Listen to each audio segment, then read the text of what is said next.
Ladies and gentlemen, welcome again to the M-Jam Players Theatre here in London. Due to unforeseen circumstances, none of the cast are available tonight, and their parts will be played for this production by Mr. Matthew Jones. The management regrets no money is refundable. Thank you.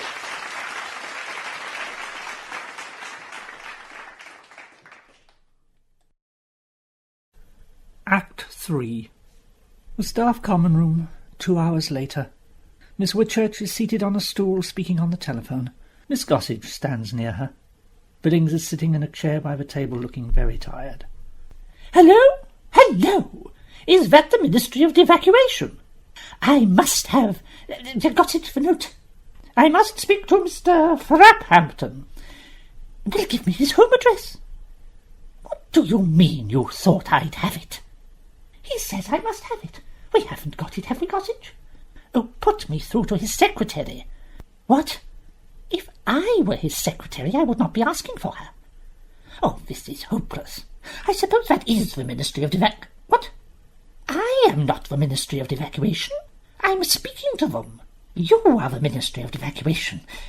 Oh, will you kindly get off my line? Have you found anything yet, Billings? No, not even a cowshed. And believe me, I have looked. Exchange! Exchange! Oh, this instrument does not work. Nothing vacant, Mr. Billings? No, apart from the faces of the population. What do you mean, number, please? I'm already through to my number. I've been trying to phone the ministry too. All I could get was some fool of a female saying, "Hello, hello." In the end, Hello, hello!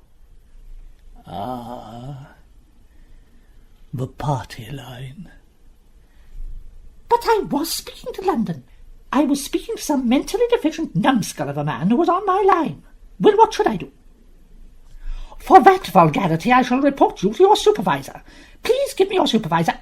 Oh, really? I shouldn't bother, you know. If I haven't found anywhere, and I'm really looking, the ministry isn't going to. Yes, Miss Whitchurch, that line is actually party-lined, the one in my study. You mean I've been wasting my time talking to you? And vice versa?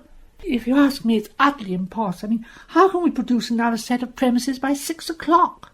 And on a Saturday, even the nearest agents are half-day, as well as half-dead. I had better try again. You really haven't a hope, you know. Never say die, Mr. Billings. Hello? Hello? Oh, let me. Oh, good afternoon. I wondered if I could possibly trouble you to secure me a number. It's rather a long way off, I'm afraid. Oh, it's splendid. What a groveller. One has to know how to talk to these people. I want Whitehall 11111. Yes. This is Little Upton. 02. O for naught and T for two. Oh, that's very good of you. Thank you. They're going to ring me back. I keep telling you they won't have found anything. I've just about managed to calm the boys down now, and Joyce is talking to the girls. Have you found anything, Billings? No. Surely there's something. If you're suggesting that I haven't been thorough, Tassel... No, come. This is no time for squabbling and chiff-chaff. I think chiff-chaff's a bird, actually. Well, chitter-chatter, then. Mr. Pond is quite right. Now is the time for teamwork. 2 heads are better than 1. Ah, Miss Harper. I think I've settled the girls down a bit for now, but they're restless.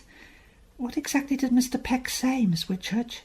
That unless we can find somewhere else by 6 o'clock, he will feel morally obliged to withdraw his daughter and inform all the other parents of his reasons for doing so. Yes, that's what Souter said. They must know we can't possibly find somewhere else by then. The Pecks are already packing Julia's things. Or we might as well start packing ours then. Oh, that it should come to this. Let me go, Minister. Let me. It's all right. I've got it. Ministry of Evacuation?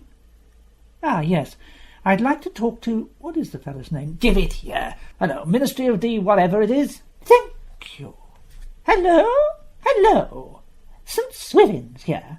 I would like to speak to... Oh, you're so rude. Hello, Mrs. Hillary Hall. What? Well, St. Helens and Swillary Hall, yes, together, what? Speak to them severely. Tell them it's life and death. Pitch it hot and strong, Mr. Pond. I cannot hear you. Well? They are closed until Monday. Oh. Beg your pardon, sir. What is it now, Rainbow? I just want to be suggestive. I knew that man was having trouble with his glands. Thank you, Rainbow, but not now. You don't want to hear it, then? If it is one of your limericks, certainly not.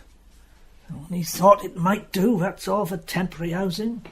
Just an idea. Housing? What do you mean, Rainbow? Have you found something? Oh, it's incredible. Where, man, where? Well, give me a minute. In the field, At the back of the halt.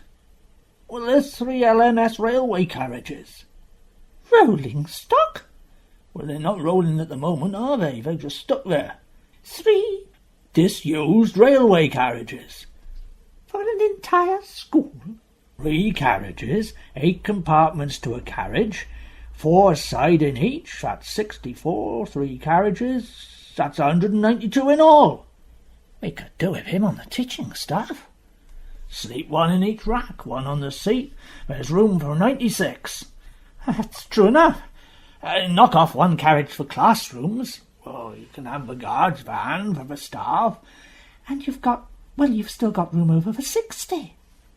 By Jove, so you have. First class for the senior school. A third for the juniors. And plenty of good, healthy, fresh air. And every modern convenience at the end of each corridor. I doubt we'll do better. Rainbow, I congratulate you. Yeah. Oh, well, mind you, you'll have to get Jim Potter to clear his poultry out. But, you see him right, he'll turn his chicks out in no time. And you can turn your chicks in, Miss Whitchurch. Yours, you mean? What? You don't expect us to evacuate our premises? Well, you don't expect us to sleep in railway carriages with laying hens? LMS was a very good line, you know. Quite apart from any question of courtesy, do you think for one moment that the Pecks would agree to it? Think of Julia, a delicate child, living in a railway carriage. You could put her in a non-smoker. Ah, yes, I'd forgotten the parents. If our Pecks would object, your Souters would too, from what I know of them. It was an idiotic suggestion all along, Rainbow. Oh, never mind, Rainbow. You meant it for the best, I'm sure. I still think it's feasible. Oh, it's hopeless. No one will agree. As far as I can see, we've only one hope left. Bribery. Bribery? Of whom? Well, the parents, of course. The ones upstairs. Dangle a little something in front of them to make them change their minds. Or to give us a few weeks' grace, anyway. But the Souters are rolling in money. The Pecks wouldn't look at it. Money isn't the only thing, though. If we could convince them that the children are doing better here than they would anywhere else, I mean top of the class and so on. Julia has been in the bottom class ever since she joined us, and nearly always bottom of that. Of course, it leaves scope for promotion. There's games, too. Yes, games. The Souters would jump at that. Suppose you put little Cyril in the first 11. If I put little Cyril in the first 11, we'd soon be down to the last one. Whatever we do, we're going to have to pull our socks up, because it's 6:15 now, and the train goes at past. Yes, the last one, too, until Monday. Well, are you thinking what I'm thinking? Excuse me, sir. Not now, Hopcroft. What are you thinking? Well, don't let them catch the last train.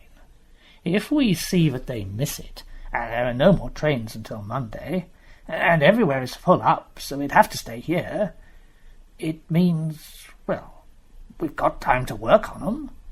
A lot can happen in 48 hours. Yes, I imagine so. judging by the last 4. I might let Mr. Peck preach the sermon tomorrow, as a compensation for missing his train. Souter can see the boys doing their early morning jerks. And having cold showers. Do they? On Sundays?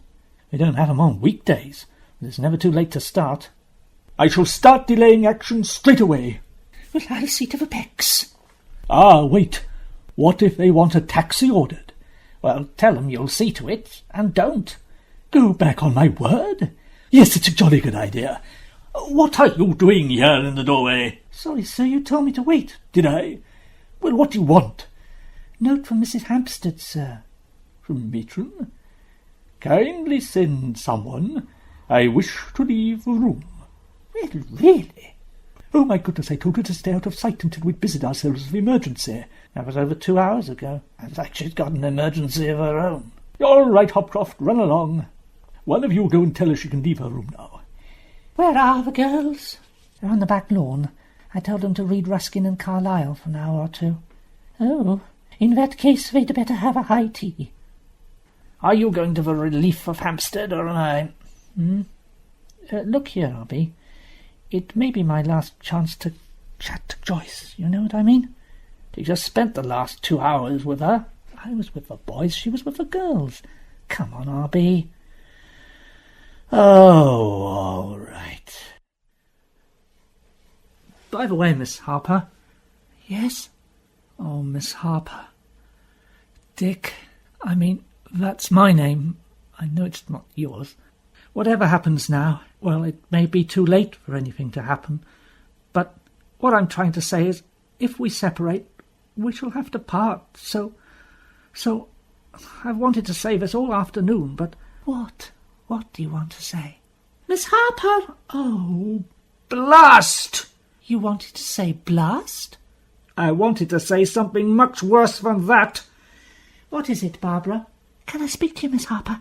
Alone. It's frightfully urgent. Do you mind awfully? What? Oh, right. That was miles easier than I thought, Miss Harper. What was, Barbara? Getting rid of Mr. Tassel for you? What? I've noticed he's been pestering his unwelcome attentions on you for weeks. And this afternoon I was afraid he might find a chance to get you alone, and anything could have happened. What book have you been reading out on the lawn?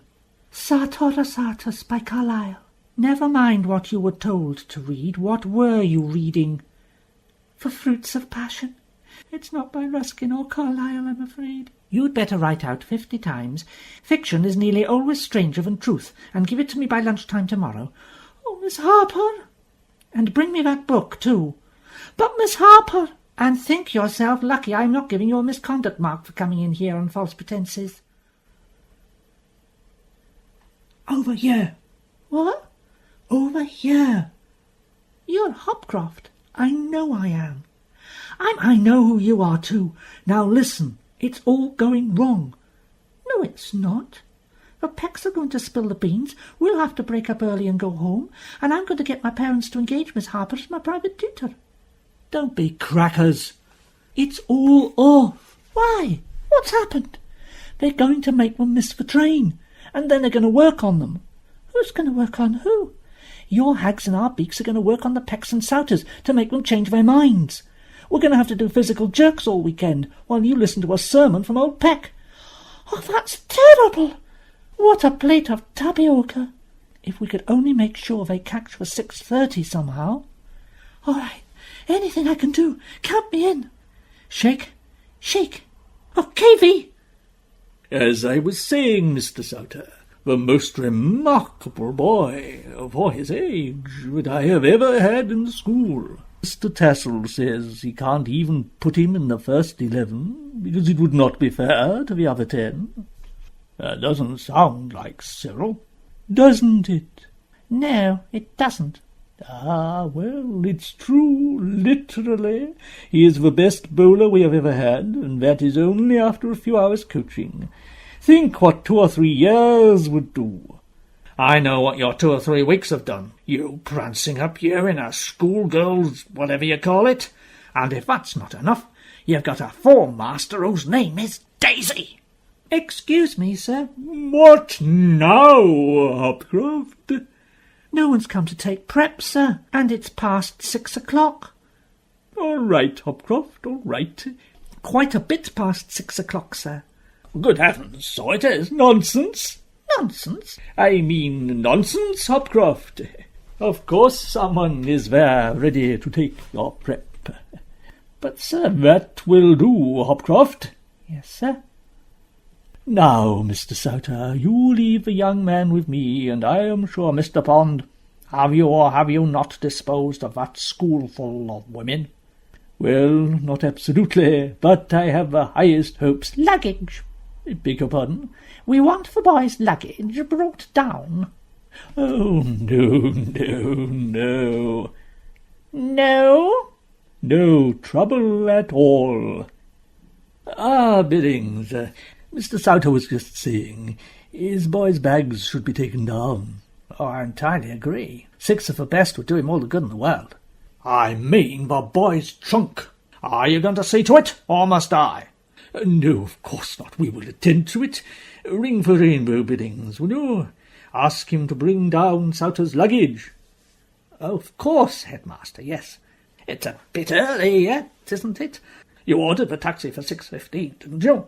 Of course, yes. By the way, Headmaster, you're not going to let Mr. Souter go off, are you, without showing him the mark? No. What mark? On the pavilion, where young Souter hit our best bowler for a sixer. Oh, that one. I thought you said Cyril was your best bowler. Ah, yes, our best googly bowler, but what a batsman. Come, follow me. Hit a sixer into the pavilion. Cyril? Is this some cock and bull story? No, it is bat and ball. Come along, I shall show you while we're waiting. Oh, please, I insist, it won't take 5 minutes. Now, look here. Don't you forget to tell that porter. Oh, don't worry, sir, I know just what to tell the porter. Sir? I didn't ring for you. Never said you did. Well, don't bring down young Souter's trunk. I wasn't going to. I've got this letter for the head. Oh, is he in there? No, he's not. You can never see through 'em holding them up to the light, Mr. Billings. I wasn't trying to see through it. Says OHMS, probably income tax. Well, he's in no mood for that right now. Hello, Daisy. Don't call me that. Look, Butterfingers, you've dropped your scarf. It could have gone in the fire. Yes, it could have. Don't wind it up like that. Let sausage show you. Gosh, what a useless lot of old odds and ends you've got in your cupboard. Yes, and I don't want to collect another useless odd or end. Thank you. Oh, look at this. Last year's calendar. It's a leap year, wasn't it? Last year? Yes. Let's chuck it away. Of course, I think it's all bosh, you know, about women proposing in leap years, don't you? Oh, yes, absolute bosh. I mean, I don't see why they can't propose in any year. Do you? No. Oh, what? Lots of men are simply head over heels in love and just don't realise it. No, I mean yes. No, I mean no. Don't I? Daisy. Look out, you're going to knock those exercise books onto the floor. I'm in the awkward squad too, aren't I? That was your fault. Who are the 4 women in this photograph? Ah. Well, that was my wife, Millie. Wife? I didn't know you were married once. No, 3 times. That's the second one, Tilly. That's my present wife, Lily. I expect to inherit a lot of money from her, even more than I did from the other 2. Well, who's that one, then? That's Billy, my fiancée. We're keeping it quiet, of course. Can't marry her till Lily pops off. Well, so long, Miss Gossage. Thank you for knocking the books down and helping me pick them up. Oh, gosh. But mathematics have always been Julia's weakest subject. It's quite miraculous, isn't it, dear? I think it's incredible. Oh, well, that's hardly complimentary to our teaching staff, is it? Ah, Miss Gossage, I'm sure Miss Gossage will tell you, just as I have, that... Miss Gossage, you don't look quite yourself. It's nothing, Miss Whitchurch, just a shock, that's all. Shock? About Daisy and Mr. Billings being married 3 times. What? 3 times? And I'm only waiting for Lily to pop off before he does it again. You see, Miss Whitchurch, this sort of environment to a sensitive child. You surely do not believe what you've just heard, Mr. Peck. Shouldn't we? Of course not. Poor Miss Gossage. It's overwork, you know. She's been having hallucinations. Hallucinations? Yes. And they're nothing to worry about, are they? Just persecution and sex.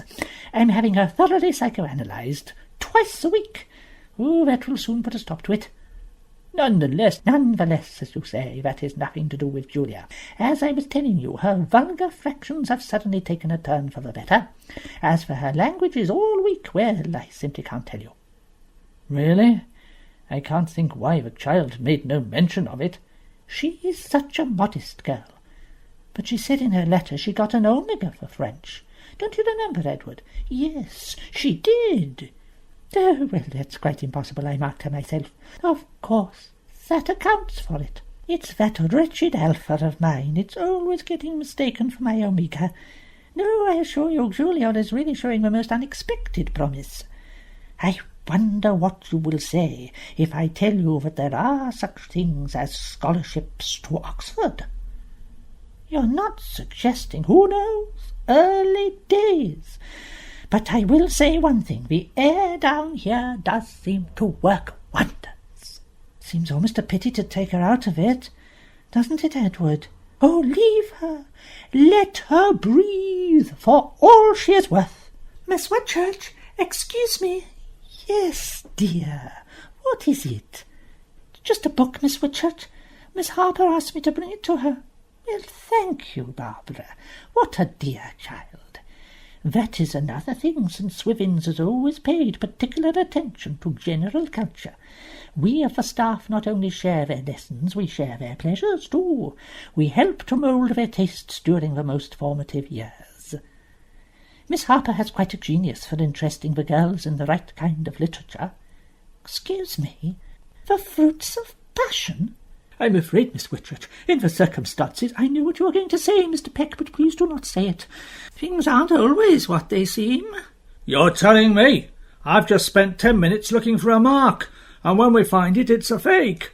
Whoever heard of a cricket ball with hobnails on it? Extremely unlikely. Yes, and so is that story of Cyril hitting a 6. I assure you, Mr. Souter. Talking of 6... it's nearly 20 past. What? 20 past? Oh, yes. I'm sorry, Miss Whitchurch. We really must go now. Oh, not without Julia's ration book. If you'll just come into the study, please. Where's my boy's trunk? I will see to it, Mr. Souter. I will see the porter immediately. Ah, Tassel. You haven't seen Miss Harper, have you? Never mind Miss Harper. I was telling Mr. Souter about Cyril's cricket exploits. He seems to doubt my veracity. Now you tell him. Well, sir, I should like to say straight out, but in my opinion your boy is the finest wicket-keeper we've ever had. Wicket-keeper? He was a bowler 10 minutes ago. How the blazes can he do both at the same time? Well, he might have a sort of split personality, sports-wise. Split my foot! Please, sir, Mr. Souter's taxi's here. It can't be, don't be silly. Can it? No, of course not. Not as far as I'm concerned. But it is, sir. And he says he's Mr. Souter's. Are you going to speak to the porter, or aren't you? I'm not quite sure of his whereabouts. Well, if you can't find his whereabouts, I will. Hilda, you look upstairs, I'll look down. Porter! Porter! Porter, blast you! I think we've had it. No, we haven't. If I can find Rainbow first and tell him to do a vanishing act. Oh, I will find it, Mrs. Peck, of course I will. Just you wait, and don't worry. But Julia's ration book. It was in the drawer, but I managed to palm it. Here, I don't want it. Just take it. Listen, did you order a taxi? Certainly not. Well, a taxi has come. What? Yes, if the Souters don't take it, the Pecks will. Something must be done. What, for instance? I don't know. Something drastic. Of course! If he did it, so can we. If who did what? Hopcroft, we will puncture its back tyres. Back tyres? Yes, the taxi's back tyres. We can't do that. It's trespass or something. Desperate moments call for desperate measures. I wonder what he did with it. His penknife? You won't get far with a penknife. Well, there must be something somewhere. Out of my way. What's happened now? The taxi has arrived. Someone's done the dirty. I found him, and what do I find? He says he was told not to bring it down. Don't be ridiculous, Rainbow. Why should anyone tell you not to bring down a boy's trunk? Mr. Bellings, I want no excuses, Rainbow. This has happened for the last time. Fetch down Master Souter's trunk. Yes, sir. And his tuck box. Yes, sir. It may be all right. I couldn't find Rainbow. Oh. The homo has missed the omnibus. I'm sorry, we really cannot wait any longer. Has anybody seen Miss Whitchurch? Here we are. I've got the very thing. That is an axe, not a ration book. What the blazes are you doing with that? I had to break the safe open for Julia's ration book. You have it, then? We can leave? No, it wasn't in the safe after all. It's there. Where? There, on that table. Oh, somebody must have put it down there. Well, that's splendid. I think we did hear our cab drive up. I think you'll find that was our cab. Don't you dare take that one. Really, sir, I've no desire to take your taxi. We asked Miss Whitchurch to order one, you see. You don't want to take that one anyway, do you? Because, there's still all the luggage to be brought down. Excuse me, Miss Whitchurch. We've brought down Julia's trunks and things. Who has? Some of the girls and me. We couldn't find Mr. Rainbow anywhere, and we didn't want them to miss the train. What a dear, thoughtful little child you are. I must remember to give you a mark of some kind. This whole place is riddled with inefficiency. Their trunk and no taxi, now our taxi and no trunk. 2 minutes and we'll go without the trunk. In that case, could you possibly sandwich us in? Sandwich you? I'll see you in... Edgar. Huh? Clergyman. Oh. Well, all right. Pond, are you going to stand there, accepting defeat?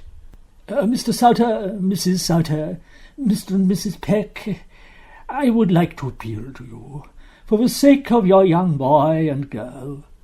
Think of your own school days, the happiest days of your life. And what absolute nonsense! Well, if you'd spent them here, sir, they would have been. And after all, what harm has been done? What harm? Turning my boy into a little Edgar. I put it through, sir. Look at Noah's Ark. They went in 2 by 2. Well, possibly, but not for educational purposes. Mr. Peck, if you're suggesting... No harm done, he says. Look at this. A book full of misconduct. Misconduct? St. Swithin's School misconduct marks. Damn it, they're even giving marks for it. Come on, Hilda, we are going. No, you can't. Not without Cyril's ration book. You've got it all wrong about the book, sir. Just read the entries, all very innocent. Eleanor Gristle refused to eat gribble, and so forth. Julia Peck. Here, you see, Julia Peck. Left her chisel on the floor. So that's how it was. Anyway, Peggy Hobson caught in dormitory with 4 just men. Oh, the book. Daphne Carruthers, are you trying to waste our time? Yes, I know, of course not. We are going, then. And so are we. Tell Pond to put the Russian book in the trunk and send it on. It's come, in the nick of time. Isn't that your income tax? Income tax? No, this is from the ministry. From Fraphampton? Evacuation? Yes. I shall never again speak rudely of the civil service. In answer to your communications, dated, I am directed to inform you that from Saturday next, that is today, your premises will no longer be shared by St. Swithin's. Only, but also, no longer be shared by St. Swithin's only, but also by another homeless institution, the Meadowvale Academy for Backward Boys and Forward Girls, whose 250 pupils will be arriving on the 10th inst. This is the inst. Miss Whitchurch, there's oodles and oodles of buses coming in, and they're full of screaming children. Oh, they can't. They can't. They mustn't. They will, if we do not stop them. Well, what are we waiting for? Come along, then. Bolt the doors, bar the windows, barricade them. But we can't keep them out forever. Joyce and I are getting married. I just asked her, and she said yes. What? That's right, I did. Oh, congrats. Hurry up, we must barricade the doors. I know now is not the best time to tell you, Miss Whitchurch, but I feel I should do so at once. Do what at once? I'm getting married. Now? Oh, no, next year, maybe? Next year sounds wonderful. Next year? What makes you think there is going to be a next year? Barricade! Bolster the buttresses! Come on! You and me against the world, Mr. Billings. We're a match for anything. Daisy. Just grab the other end of the table and push. Rather. Desist! The matter is dealt with. Dealt with? How? By application of the mind rather than muscle, dear lady. Your mind? We have sent Meadowvale to the railway carriages. Ah, Rainbow's mind. Of course. Yes. Oh, but what about Mr. and Mrs. Souter, Reverend and Mrs. Peck, with the deductive acumen of a Sherlock Holmes or a Rin Tin Tin? Bulldog Drummond? Scarcely surprising, considering the high intelligence demonstrated by your respective offspring. You have seen through our well-intentioned ruse. In its wisdom, His Majesty's Department for Evacuation temporarily sited St. Swithin's at St. Hilary's. And now a third school's turned up. It's a scandal. It is. But with British pluck and ingenuity, with the camaraderie that soars through the war, surely boys and girls may learn in harmony, for however long it may be. I don't know. Well, I must say I'm not sure. I put it to you, Reverend, is it not the Christian thing to do? Yes. Certainly. Yes. Indeed it is, and I assure you I shall lobby the ministry daily, Hourly, minute by minute. All right. Very well, I suppose so. God save the King! Mr. Pond! What is it, Rainbow? Speak up, man, we're all friends here. Those kids from that new school have set fire to the railway carriages, so they're all heading over here. That would be them now. I must say this is This is outrageous. ridiculous. We must take Julie away immediately. Miss Whitchurch, Mr. Pond, Mr. Pond, Miss Whitchurch, Mr. Pond, where are you? I'm so glad the taxi was still here. Who would have thought it? But where shall we go? London, little hotel perhaps, each, and when the ministry opens on Monday, We'll be on their doorstep. and it will all be sorted out. Oh, yes. The ministry will sort it out straight away. Yes. Yes. Yes.